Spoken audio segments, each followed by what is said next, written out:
Workers could get more access to the right to strike if a bill introduced by the government passes Parliament. The government says it will fulfil an election promise to increase wages, but business groups and the opposition are concerned Labor's trying to rush it through Parliament. In the middle of a cost of living crisis, the government says it's determined to get real wages moving again.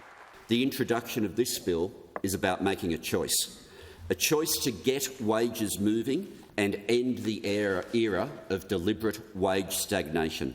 No one can seriously claim to care about the cost of living if they support continued wage stagnation. Under Labor's IR reforms, businesses will face forced arbitration if they refuse an employee's request for more flexible work conditions. And the right to strike and negotiate would be extended to workers across entire industries, meaning employees from different workplaces could effectively team up. The government has labelled it the Secure Jobs Better Pay Bill, but not everyone agrees. This bill could be called the More Strikes and Job Losses Bill, because that's the risk that we will see if this bill is passed in its current form. Employer groups are worried the bill cedes too much control to the Fair Work Commission.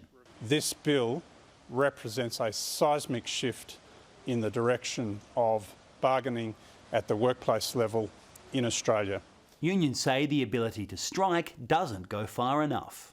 I know that this isn't a popular view, but we're actually not that happy. That's really a lot of restrictions to be able to access even protected industrial action. And they argue the CFMEU should have been included.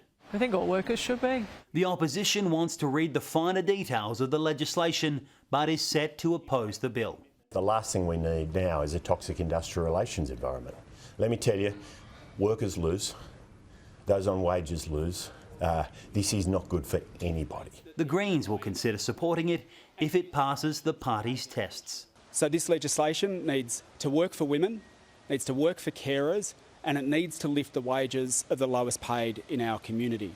Labor will rely on the crossbench to pass the bill in the Senate, and while it could yet get the numbers, there is growing concern that the government is trying to push through such complex legislation by December 1. It will take time for this bill to result in improvements in workplaces and pay increases in the pockets of Australians, so we cannot waste a moment in passing it.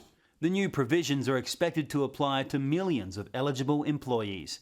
Joel Phillips, Sky News, Canberra.